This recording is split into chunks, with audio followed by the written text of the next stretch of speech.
Yang pertama, pertanyaan saya ini dari keturunan yang namanya Ubaidillah. Itu Ubaidillah kan dari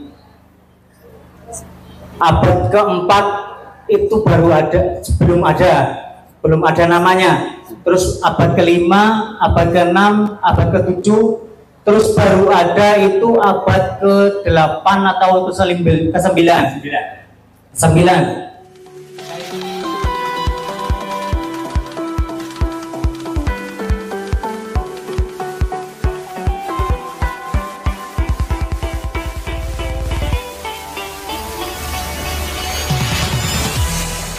Pada yang terhormat Romo Kiai Haji Imaduddin Al-Bantani yang sangat saya hormati. Kiai-kiai yang lain tidak saya sebutkan, saya hormati. Langsung saja nama Turimin dari Nusawu. Langsung saja apa yang telah disampaikan oleh Romo Kiai yang berkaitan dengan permasalahan nasab yang ini menjadi permasalahan daripada warga Nahdlatul Ulama. Terus terang saja saya sendiri termasuk pecinta habaib. Sekali lagi saya ini termasuk pecinta habaib, pengamal rotibul hadad, pengamal rotibul atos dan lain-lain, termasuk pengamal pecinta-pecinta di mana ada sholawat insya Allah saya hadir. Kemudian saya sendiri juga termasuk warga NU Tulen, ya, warga NU Tulen, dan tidak diragukan, boleh cek boleh cek, mak sudah punya kartanu. Sementara itu permasalahan tesis jenengan itu berkaitan dengan nasab. Ini terus terang saya ini sebagai warga NU hatinya galau. Satu sisi sebagai warga NU, satu sisi sebagai pecinta habaib. Saya yakin teman-teman yang lain juga demikian, ada yang hatinya juga seperti saya galau. Maka dari itu, ya, permasalahan nasab ini sudah bertahun-tahun, terus terang saja sudah bertahun-tahun, tetapi tidak ada penyelesaian sampai hari kiamat. Kalau tidak ada yang menengahi, tidak akan selesai. Ini akan membingungkan warga NU. Terus terang saja, saya mohon satu, ya, ada solusi penyelesaiannya. Solusi penyelesaiannya supaya apa? Supaya tidak terjadi lagi saling menjelekan, saling gontok-gontokan. Versinya jenengan Kiai itu pasti menyalahkan daripada para habaib.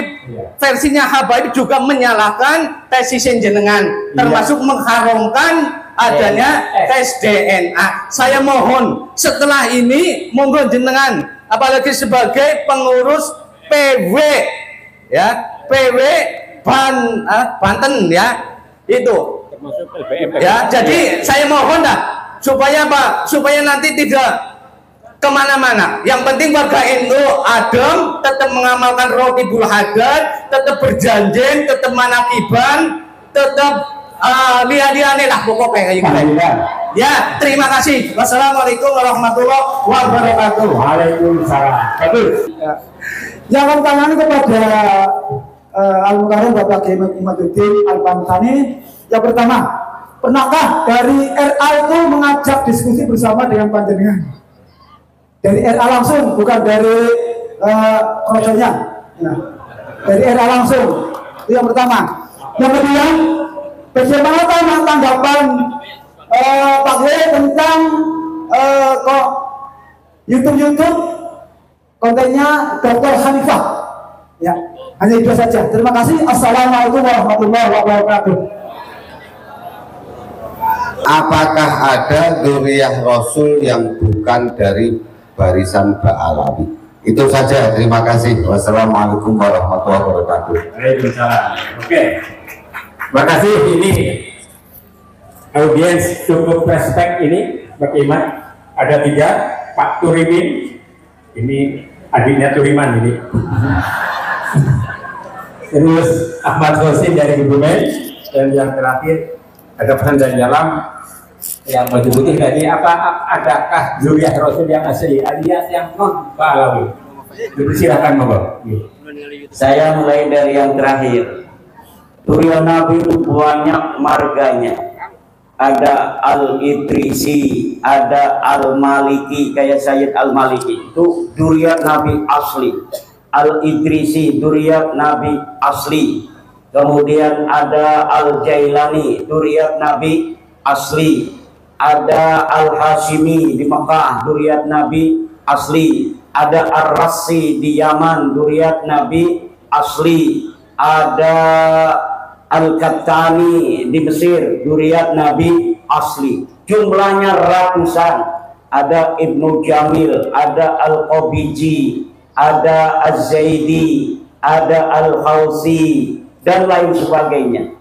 Salah satunya yang mengaku sebagai zuriyat Nabi itu Ba'lawi. Tetapi sayang, Ba'lawi ini terkonfirmasi palsu, bukan zuriat Kanjeng Nabi Muhammad sallallahu alaihi wasallam. Kemudian Bapak Khazin Ba'lawi, jenggotnya jenggot Ba'lawi. Pertama, apakah pernah ada Rabita Alawiyah mengajak saya untuk berdiskusi? Tidak ada. Yang ada saya ngirim surat kepada Taufik Segaf untuk diskusi, tapi dia tidak mau. Saya sudah kirim surat kepada Rabita Alawiyah untuk berdebat dengan saya. Di Banten difasilitasi oleh Kuncen Sultan Banten untuk berdebat antara saya dan Rabita. Rabita tidak bersedia datang, yang akhirnya saya tidak datang. Karena apa? Rabitanya tidak mau. Di screenshot SMS-nya Rabita kepada saya oleh panitia, ini Rabitanya tidak akan datang dan tidak akan mengirim perwakilan. Itu. Jadi kemudian saya datang ke Pasuruan, difasilitasi oleh Kiai Ali Badri Masuri. Katanya mau diajak diskusi oleh Taufik Segaf, saya yang fasilitasi. Saya datang ke Pasuruan ke rumah Kiai Ali Badri, yang kata dia Taufik Segaf adalah teman dia. Akhirnya saya datang, tetapi Taufik Segaf, ketua Rabita Alawiyah, tidak mau. Kemudian yang kedua, pertanyaannya apa itu Ki Bang Hozin? YouTube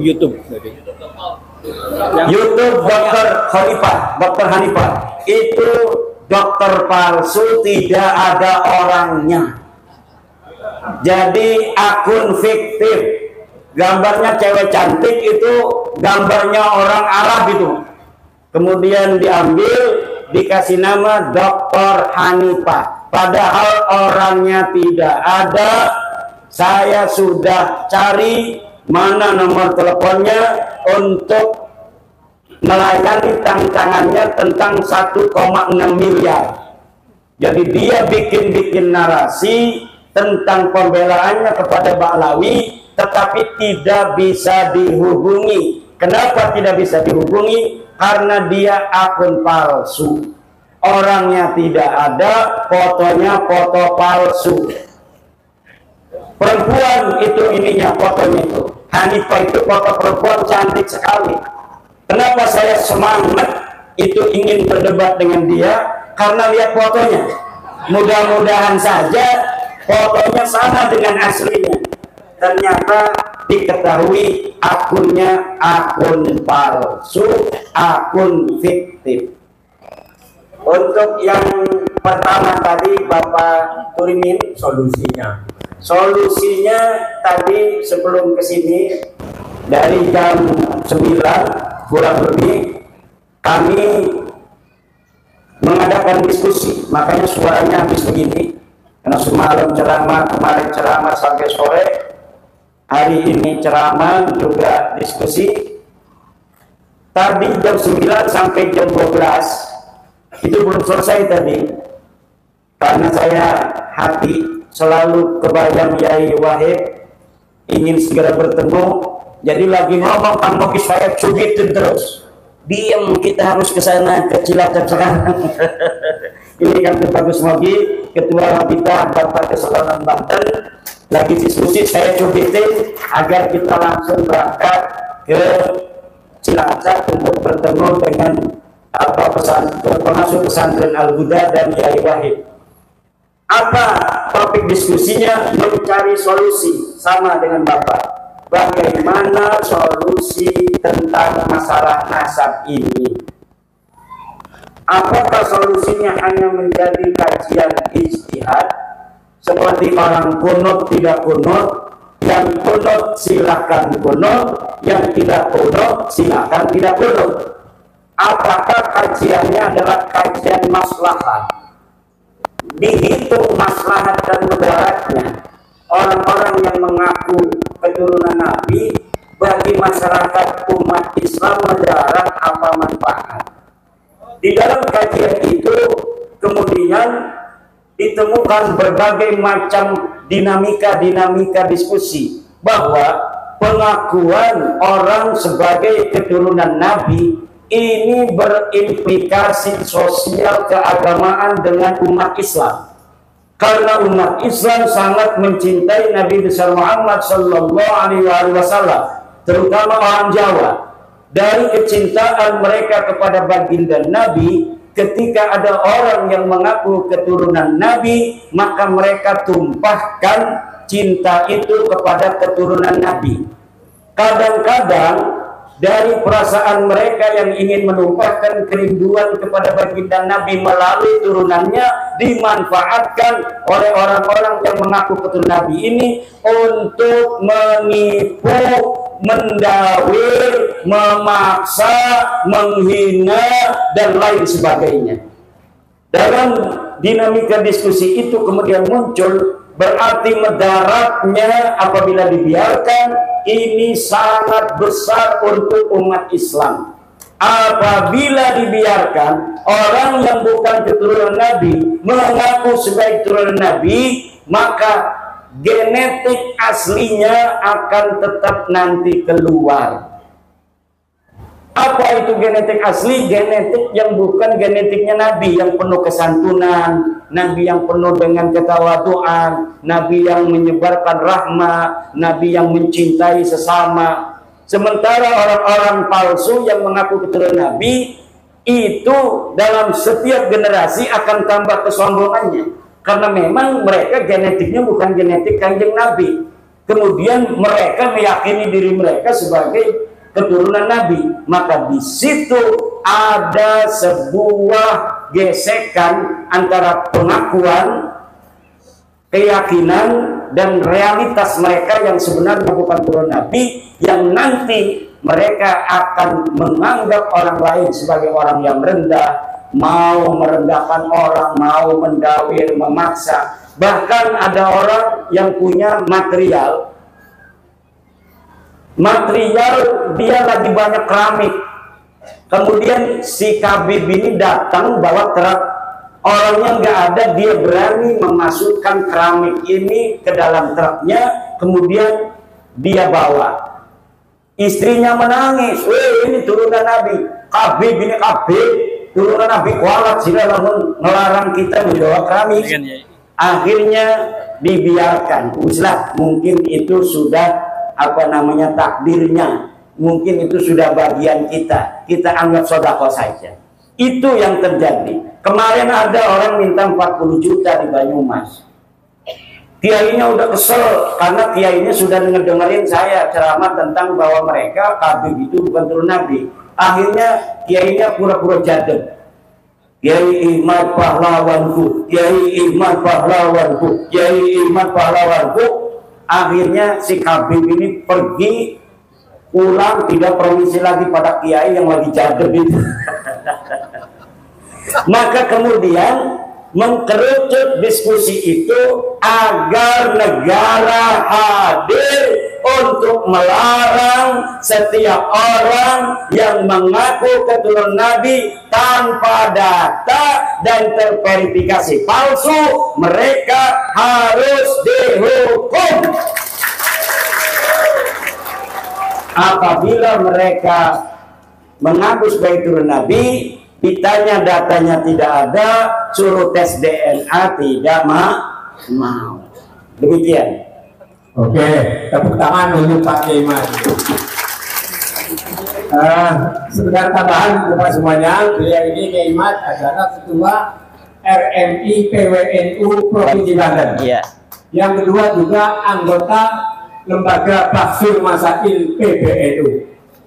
Ketua Komisi Fatwa Banten. Komisi Fatwa MUI Banten. Ketua. Jadi jangan meragukan tentang ke-NU-an beliau ini. NU-nya NU Padikul Karat. Kita kalau dengan NU sekarat. Dan saya sudah ikut dulu di Diklat Sarbanser. Sudah ikut Diklat Sarbanser. Mau milih dulu be NU katanya. Masih ada Bapak Ibu ini? 3 lagi. 3 lagi ya. Sepakati 3 lagi saja. Waktu sudah sore. Tadi yang dekat yang. Cek. Assalamualaikum warahmatullahi wabarakatuh. Kok jadi ganti balik? Ya, nggak apa-apa. Yang saya hormati Kiai Haji Imaduddin Usman Al-Kandani dan para kiai semuanya yang tidak bisa saya sebutkan satu persatu yang saya hormati juga. Yang ingin saya tanyakan langsung saja. Nama Imdadur Rahman. Ya, Imdad.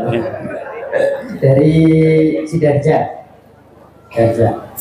Yang ingin saya tanyakan terkait dengan salah satu kitab nasab atau nggak salah yang yaitu kitab Abnaul Imam. Itu kata yang saya dengar dari YouTube itu dikarang di abad ke-4 atau ke-5 yang mencantumkan Ubaidillah, namun oleh Kiai Haji Imaduddin Usman itu tidak sahih, tidak bisa dijadikan dasar. Saya belum begitu jelas terkait kenapa kitab itu tidak bisa dijadikan dasar. Saya coba cari-cari di YouTube, tetap nggak paham-paham terkait itu, mohon dijelaskan. Itu pertanyaan satu. Yang satu lagi, ya kebetulan ada beberapa teman yang punya kiai seorang habib. Itu sikapnya bagaimana dia terhadap kiai tersebut, apakah harus tetap berdasarkan husnudzon bahwa kiainya itu yang habib itu sebagai keturunan Rasul, ataukah harus berdasarkan keilmiahan? Kalau ini berdasarkan keilmiahan berarti dia menyakiti hati habib tersebut. Ini sikap yang seperti ini bagaimana yang harus dimiliki oleh seorang tersebut yang diajar oleh habib tersebut. Itu terima kasih dari saya seperti itu. Terima kasih. Wassalamualaikum warahmatullahi wabarakatuh. Yang kedua yang dekat yang tadi mana? Ya ini monggo. Ya. Ya, ini supaya nggak bengong. Tengah Pak. Nama dari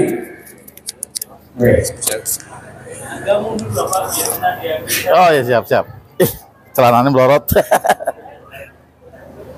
Assalamualaikum warahmatullahi wabarakatuh. Waalaikumsalam. Jumatan Kiai Imaduddin yang saya hormati dan saya banggakan, kepada para kiai sekalian yang saya banggakan pula dan saya hormati. Perkenalkan, nama saya Ibrahim Rosadi dari Cilacap. Dulu mantan ketua IPNU, pernah juga jadi banser. Alhamdulillah sekarang karena kesibukan jadi kurang mengikuti kegiatan banser.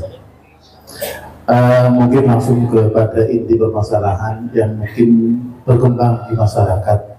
Sebetulnya kami secara pribadi juga agak penasaran dengan saya Pak Kiai. Yang menjadi pertanyaan adalah bagaimana Kiai Imaduddin itu melakukan tesisnya, karena berseliweran kabar hanya by Google.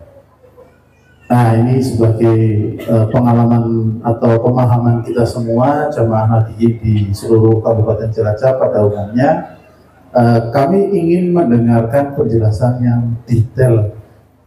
Kiai Imad ini sebetulnya kok sampai dengan kesimpulan bisa mengambil kesimpulan bahwa klan Ba'alawi itu adalah bukan turunan Rasulullah SAW. Kami kepingin tahu cara melakukannya, apakah berkunjung sampai dengan kiamat dan seterusnya, mengambilnya itu urutannya bagaimana. Mungkin itu saja yang menjadi keinginan tahu kami, biar supaya kabar ini bisa terpatahkan juga. Jadi tidak hanya, karena mungkin di YouTube ada kalimat-kalimat bahwa wah itu Kiai Imad ngambilnya dari searching di Google, seperti saya nyari apa-apa informasi di Google itu serba ada. Nah itu yang dicurigai oleh beberapa banyak orang. Mungkin itu saja pertanyaan saya. Mohon maaf apabila ada kesalahan. Assalamualaikum warahmatullahi wabarakatuh. Waalaikumsalam. Yang baju hijau sebelah kiri, ya, monggo. Kenapa? Pak Kopilih, ya. Oke. Nama?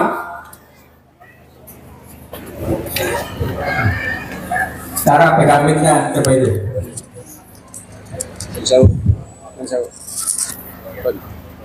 Assalamualaikum warahmatullahi wabarakatuh.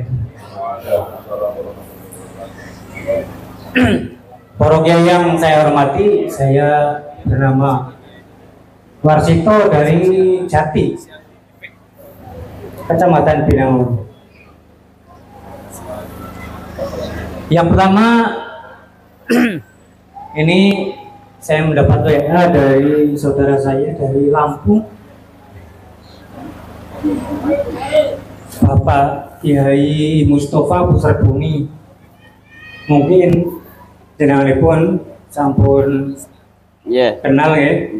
Niki titip salam buat Kiai Ramugi Imaduddin Usman. Yang pertama, pertanyaan saya ini dari keturunan yang namanya Ubaidillah itu. Ubaidillah kan dari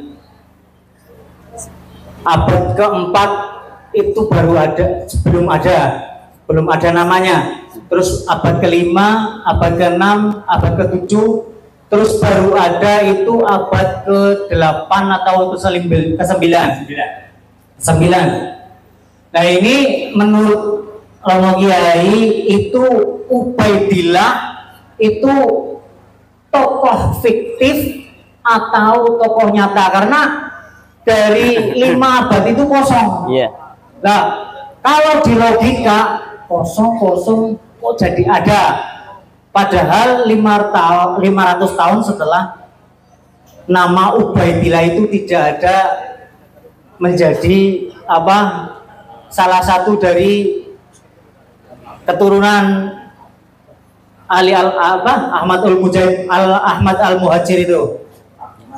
Ya, Ahmad al-Muhajir. Itu menurut Kiai itu nama fiktif atau tokoh fiktif atau tokoh nyata. Yang kedua, ini bagi kami para penikmat roti hadat, maaf mandan ketletot di depan para kiai yang terhormat ge. Para penikmat roti hadat itu kan samar-samar itu ada penemuan yang mengatakan bahwa ada kesamaan teks antara Muhammad al-Haddad rotibnya dengan Syekh Arifai. Itu katanya Muhammad al-Haddad itu hanya menjiplak dari teksnya Syekh Arifai. Itu menurut Kiai yang mana yang betul? Itu apa teksnya Rotibul Haddad itu ciptaan Kiai Syekh Arifai atau Muhammad al-Haddad? Itu saja mungkin. Assalamualaikum warahmatullahi wabarakatuh. Waalaikumsalam. Terima kasih Bapak dan Ibu semuanya. Ada 3 lagi yang tanya dan konfirmasi. Ini sekedar informasi. Bapak Ibu nanti bisa searching ya lewat Play Store. Ini ada karya tulis beliau yang mungkin terbaru. Judulnya Terputusnya Nasab Habib kepada Nabi Muhammad SAW. Ya paling mungkin fotokopi ini hari ya di bawah seorang boleh duduk aja. Kami silakan Bapak duduk ya. Ada 3 pertanyaan Pak Iman. Ya, mengenai apakah penemuan kajian ilmiah itu dari Google. Saya mengarang tentang nasab Habib ini dengan kesimpulan mereka bukan turun Nabi. Bahasa Arab itu sudah 4 kitab. Pertama, kitab Al-Mawahib Al-Laduniyah fi Inqita'i Nasabi Ba'alawi Ibni Ubaidillah. Lihat kitabnya itu ada sekian puluh halaman. Apakah ada yang sama dengan di Google? Tidak ada, karena memang itu hasil tulisan saya. Yang kedua, kitab I'anatul Akhyar fi Jawab Syekh Abdillah Mukhtar. Ini adalah jawaban kitab dari seorang ulama Sukabumi yang menjawab tesis saya. Kemudian saya jawab dengan kitab I'anatul Akhyar fi Jawab Syekh Abdillah Mukhtar. Lihat kitabnya I'anatul Akhyar, apakah kitab itu sama dengan yang ada di Google, ataukah pernah kitab semacam itu dikarang oleh orang lain. Kemudian dalam bahasa Arab juga adalah Al-Bayanud Zahabi fi Duriyatin Nabi.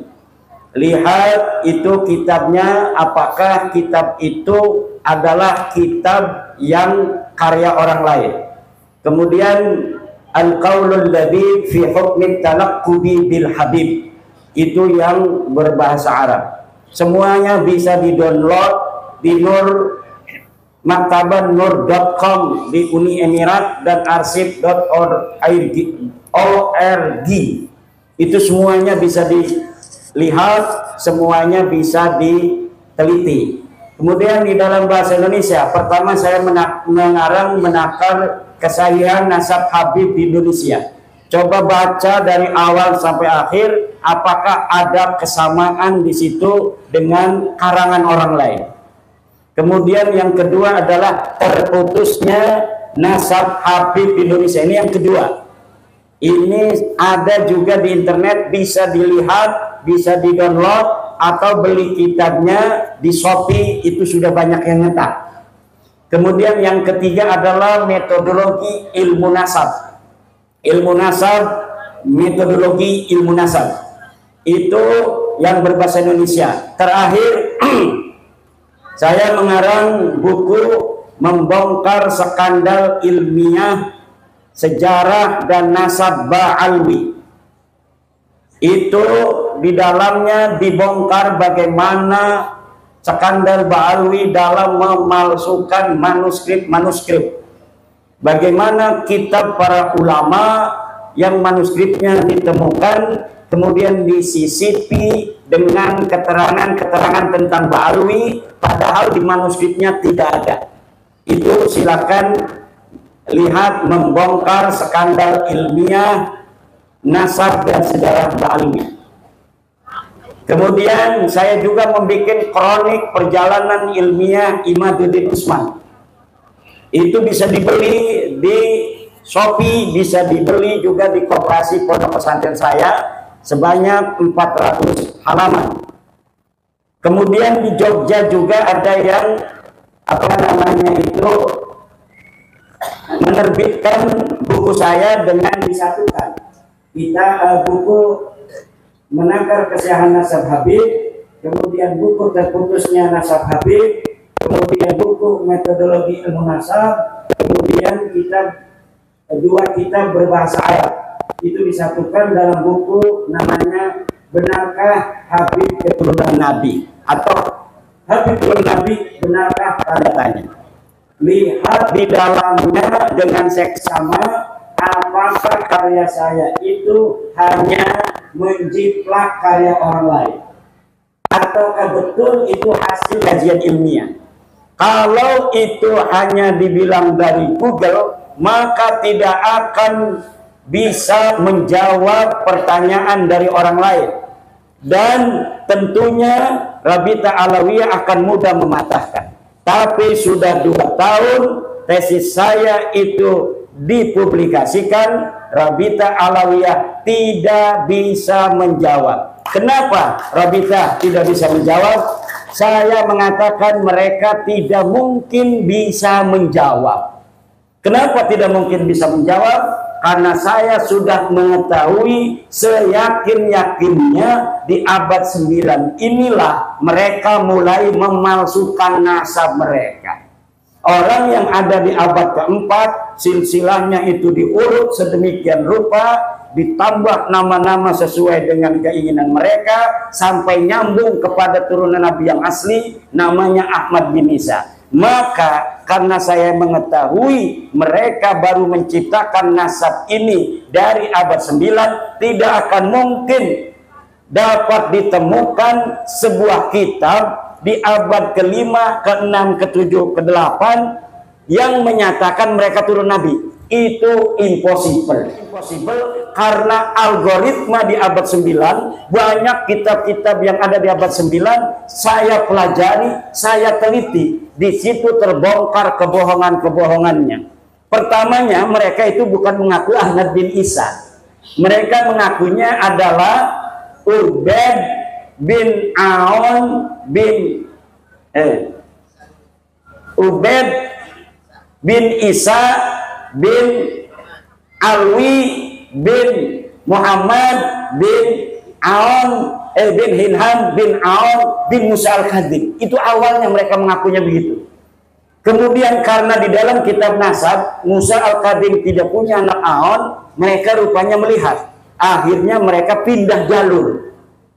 Nah, dari pindah jalur inilah diketahui pindah jalur ini pun mereka sebenarnya hanya mencangkok. Jadi awalnya mencangkok dari Bani Ahdal. Mereka bukan Bani Ahdal, mereka mencangkok Bani Ahdal. Kemudian ketika Bani Ahdal mentok, mereka pindah ke jalur Ahmad bin Isa. Di Ahmad bin Isa juga mentok. Akhirnya sekarang mereka tidak bisa jawab. Tidak akan mungkin ditemukan di ujung dunia manapun sebuah kitab yang menerangkan Ubaid ini keturunan Nabi. Tidak akan mungkin.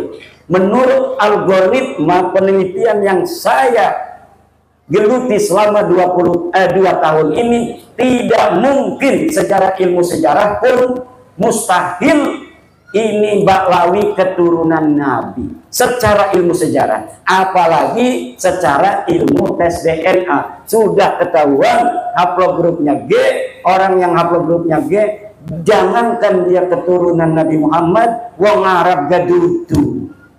Itu. Kemudian mengenai bagaimana itu prosesnya? Ya prosesnya itu tadi, yang pertama adalah menggunakan metodologi historis. Heuristik itu mengumpulkan seluruh kitab yang kira-kira berkaitan dengan namanya itu terkait dalam silsilah yang ada, yaitu keluarga Ahmad bin Isa. Setiap kitab nasab yang membahas Ahmad bin Isa kita jadikan sebagai sebuah referensi. Dalam referensi itu selama 550 tahun tidak ada sama sekali yang menyatakan Ahmad bin Isa ini mempunyai anak bernama Ubaid. Itu untuk Bapak. Kemudian kitab Abnaul Imam. Kitab Abnaul Imam itu kitab yang dicetak oleh Yusuf Jamalul Lail yang baru 2 tahun meninggal. Kitab itu diatribusikan pada abad ke-5. Karya Ibnu Toba. Sebenarnya dia kitab abad ke-2, 199 Hijriah. Hanya mencatat anaknya Sayyidina Hasan, Sayyidina Husain yang ada di Mesir dan ada di Damaskus. Hanya mencatat anak-anaknya saja. Judulnya pun Abnaul Imam fi Misra wasyam al-Hasan wal Husain. Tahun 199 Hijriah ini Ubaid belum ada. Ubaidillah ini belum, karena dia wafat 383. Kitabnya dikarang 199 Hijriah. Tapi kemudian manuskrip ini ditambah-tambahi. Manuskrip yang menyatakan anak Sayyidina Hasan Sayyidina Husain ditulis Sayyidina Husain anaknya ini, anaknya ini, anaknya ini sampai ke Ubaidillah.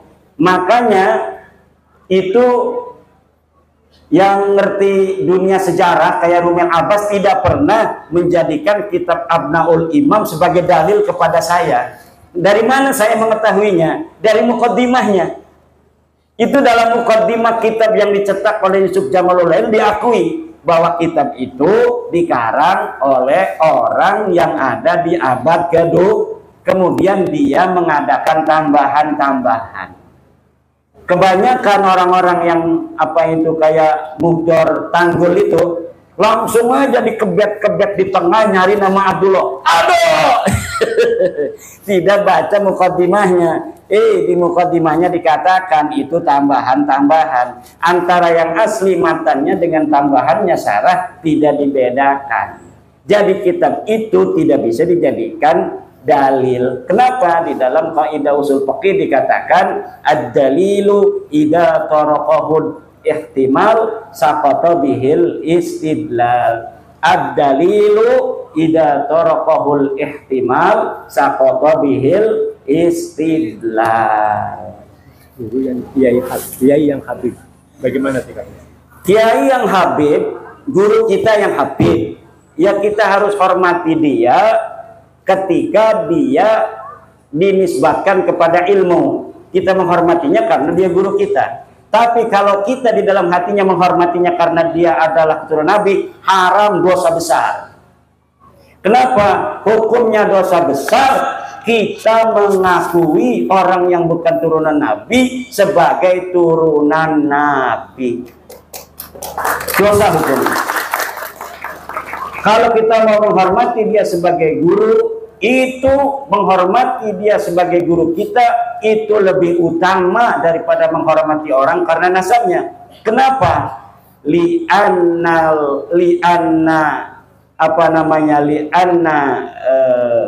li'annal ifadah afdalu minal wiladah. Al ifadah afdalu minal wiladah. Orang tua yang mendidik kita, tidak melahirkan kita, itu lebih utama karena ilmunya daripada orang tua yang melahirkan kita di sisi Allah Subhanahu wa ta'ala. Nasab itu kalah mutlakon dengan ilmu. Kenapa? Ini yang sesuai dengan Al-Quran, ini yang sesuai dengan Al-Hadis, la fadla li arabiyyin ala ajamiyyin. Terus apa lagi? Yang ini fiktif atau ini? Ya, nama-nama Ubed itu sama sekali tidak ada. Dia diadakan hanya untuk supaya nyambung aja. Di abad 9 itu dari Ali As-Sakran ada 14 nama sampai Ubedillah. Itu yang fiktif sekitar 9 nama.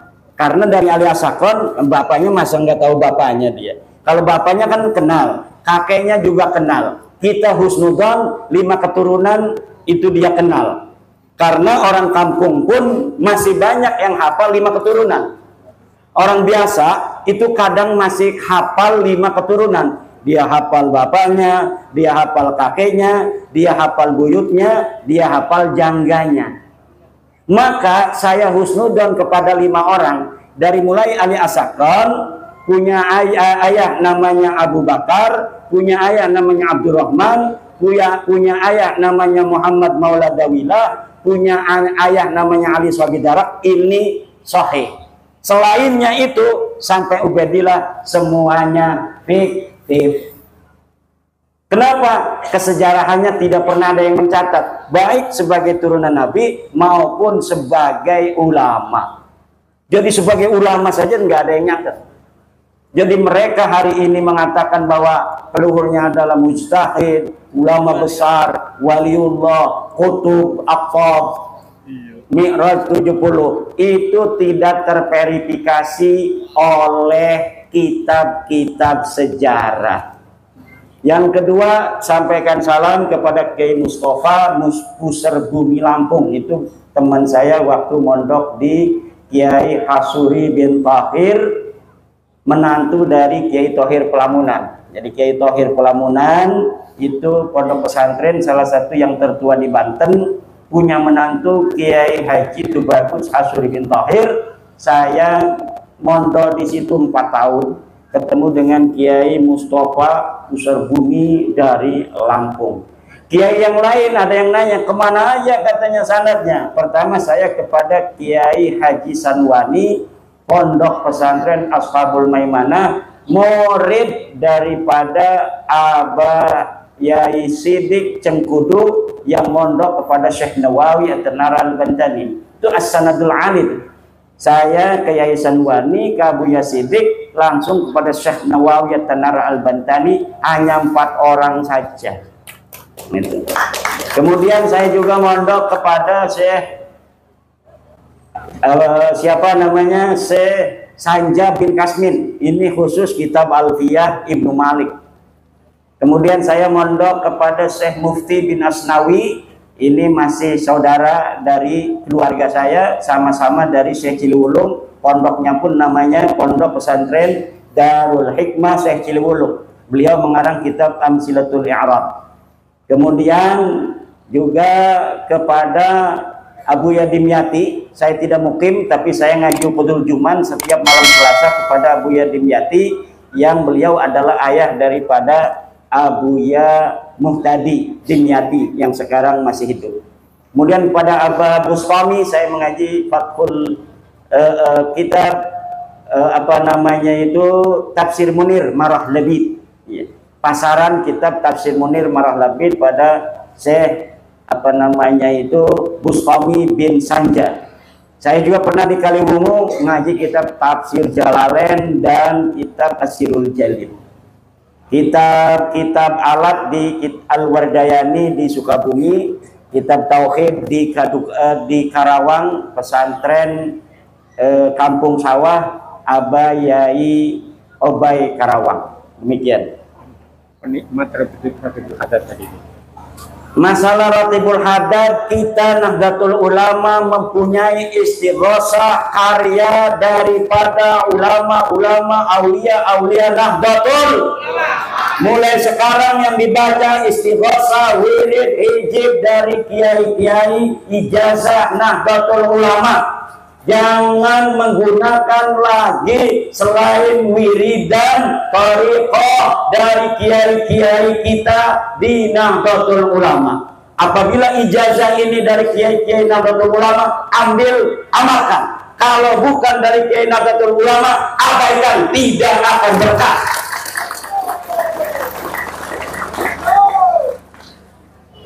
Sudah ya.